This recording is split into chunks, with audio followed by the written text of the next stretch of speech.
What's up, everybody? Welcome to Podcast Now. I'm Alex. In this video, I want to talk about Life is Strange Double Exposure and some early concept art that was revealed for the game. We got some really, I think, cool stuff to look at, some stuff that I'm a fan of. Now, I want to give full credit here to Adnan. Of course, he's actually been on the channel a few times, who did the detective work for us over on social media. Go give him a follow. And of course, he's got, Player One versus the World. His podcast is incredible as well for all things Life is Strange and Lost Records and all that jazz. So this actually is coming from this Square Enix artist, Jan Wali, and hopefully I'm saying that name right. Now, this person, I don't know if they've been laid off or they're just facing the potential of being laid off. So I don't know if this is, I don't think this is malicious in any way. Not from them, I'm saying. From Square Enix, you never know with all these layoffs. But, this person may or may not be being let go. And so, they just kind of posted a bunch of stuff on social media. So let's take a look. We got things from like early Mac stuff to the logo and all that jazz. So I'm going to kind of just go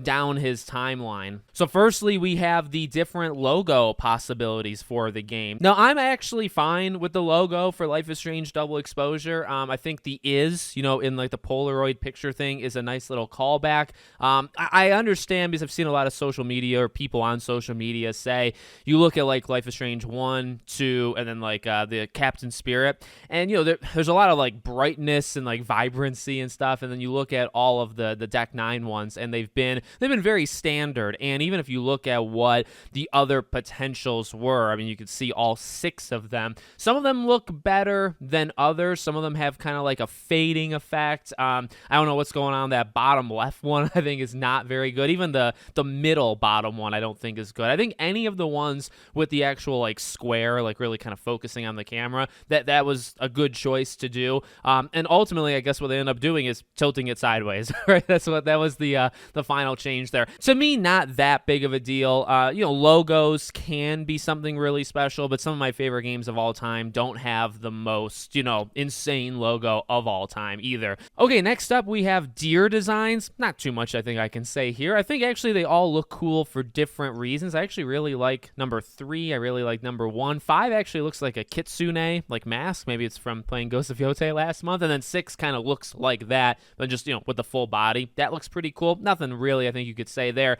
Then we get, and this is what Adnan says, there looked to be a Cat's Pack outfit choice range. Could have been part of the DLC bundle before it was nixed. We're going to see a couple things like that in terms of, I guess, peeks behind the curtain of, like, early design. I mean, you can see even in this picture, one thing you can look at, of course, like outdoor, indoor, and look at how all the things were, like, arranged. But even, if you look at Max there, like, this is still, I like this kind of stuff because this is not her, like, all the way, right? And we're going to see a couple of those as we go. We get the owl designs, which I probably would say the same thing for the owls that I would say for the deer. Pretty neat, although nothing, too crazy, I think you could say there. Okay, and then we get, I would say, to some of the big stuff. So Max Caulfield's different bonus outfits in Double Exposure. Early concepts, even the Before the Storm didn't have the Chloe Price hair at first, and you see just all the looks. Now, number 1, I think the first thing I want to say is these look really, really good. Okay, I'm really, really happy with this. And this, I look at like the face model for Max because this is something we're going to kind of, zone in on as we go a little bit further. We have like an early sketch of what her face looks. This, I feel like, is kind of the best of both worlds because as we'll see from the early, sketch of her face, it's definitely more in line with Life is Strange 1. And then what we got with Double Exposure, this I think would be kind of right down the middle. And I think I also saw some people even on Twitter saying, and it's not something I initially looked at, kind of the bagginess of her clothes. That's not really something. I mean, you see like the Halloween one, with her with the green hair. Anyone where her shirt is kind of like all the way tucked in or partially tucked in, you kind of get this bagginess of her clothes. I mean, we get the early, like the outdoor one, right? We get to see that. So there's some stuff that eventually, and a lot of these eventually made their way in. But just, I think the overall vibe of Max, I actually really, I like it. I like the kind of, bagginess that's going on. There's a good vibe going on here. And like it's the outdoor one, even on the very first slide, like that's one that eventually is kind of her main outdoor outfit, or at least in the beginning of the game. So I think that's pretty darn cool to see. Different ways of chapter selection, and this is another one. I mean, you look at the picture, like chapter 1, you look at Max, like that's not all the way done. As Adnan points out, and it's something kind of interesting that I think people are going back and forth with. So there's a 6th chapter. Chapter 1, 2, 3, 4, 5, 6. Now, I saw some people arguing that, I will say this, like you look at how it's arranged, like in that middle picture. I think middle picture specifically is the best way of doing it, because it almost feels like you need 6 chapters to fill out like how that template looks. And I guess you could argue, like, was there supposed to be a 6th chapter? Was one of these chapters, or a couple of them, supposed to maybe be a little bit shorter and you can kind of space it out? I don't know, because I actually think like chapter 4 is pretty what it is. And even chapters 1, 2, and 3, there's some pacing, issues here and there, but I think actually making them shorter and separating them, I don't actually think that would solve any problems. In fact, it would only maybe add them. So I don't know. I mean, there's really 3 ways of looking at it. One is that there is no 6th chapter, and it just kind of makes it look more full with the UI. Number 2 is maybe the original idea was to shorten episodes or chapters and make them a little bit, or make an extra one because you're shortening them. Or number 3, maybe there were so many canceled things that you could have had a 6th chapter, and instead you actually did reduce, right? They did have more, they did reduce, and that's how we only got to 5. So maybe one day we'll find out. Maybe one day we will not find out. And then we get an early sketch at Safi, and we're going to get an early sketch of Max as the final one. But here's the early look at Safi. Looks pretty good. I think like the second one, kind of getting the full body, is a better like just encapsulation of what she was going to look like.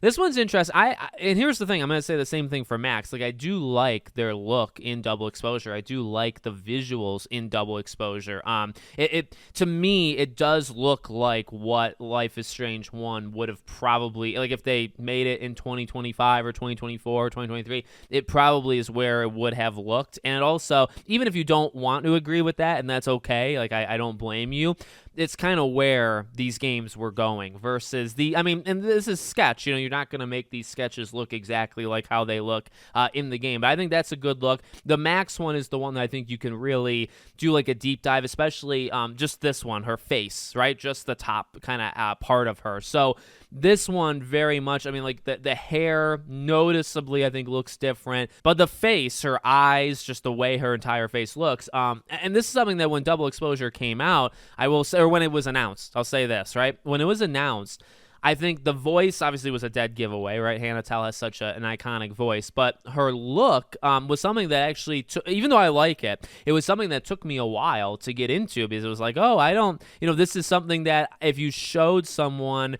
who maybe never played it, or maybe played Life is Strange one time, would they know this is Max without the voice? Because I think the voice is kind of obviously the dead giveaway. What I will say is this picture, you can see Life is Strange 1. Not even Life is Strange 1, you can see 2015. You can see kind of that era, even though, as I said, like I do think what we got from Max is where Deck 9's like visuals was going. Like you look at True Colors in particular. Well, really, I would say you look at Before the Storm, that was that first kind of big jump, and then, True Colors was like, okay, this is kind of ours now, and like what would that art style look like with our technology and just like being, several years into the future. This one actually kind of goes backwards, and that's not a bad thing, by the way. It does go backwards, and then you get her full look and just the full body with a coat, without a coat. And I guess the one thing I would push back on, if this is the preferred one maybe you would want, she does look rather young. I do think how she looks in double exposure does make her look older, at least versus this. This is a great starting point, and if we got this, I just think you'd want to probably do something to it to make her look, because even the outfit choices makes her look like maybe she's an 18-year-old still, and so I think you needed to jump. She's supposed to be roughly 10 years older, so but I really do like it. I think it's actually, it's surreal actually to see like, okay, this is how it started, and then like look at how it ended. But it looks really cool, and again, like if we got this, it's definitely more recognizable. It absolutely is, and I can understand why many people would want that. Even there's a sense that I would want month. I think I even tweeted, like, I like her look in double exposure, but I kind of feel like we were robbed because I do feel it's an iconic look and it's definitely more recognizable, and they went. I saw somebody say, like, it looks more Sims-like, and I can't get that out of my head now that I saw it. Life is Strange Double Exposure does look more like if you put it through like a Sims engine, but to push back again a little, you look at True Colors, and I mean, this is where it was going. Like, I think if you were fine with True Colors, I think it'd be pretty hypocritical of you to say, oh, well, all of a sudden this art style is just terrible. Because True Colors was going in this direction, but I don't know. That's just kind of my opinion. But super cool. Super, super cool. Hope this person, by the way, lands on their feet, whether they're let go from Square Enix or not. There's some really nice talent here, some really nice sketches, great outfit choices from Max. They got a good eye, for this kind of stuff. So hopefully they're okay, honestly, and we'll see where it goes from here. So let me know what you guys think. Make sure, as always, you're subscribed to the channel, bell icon turned on, and I hope to see you all on the next one.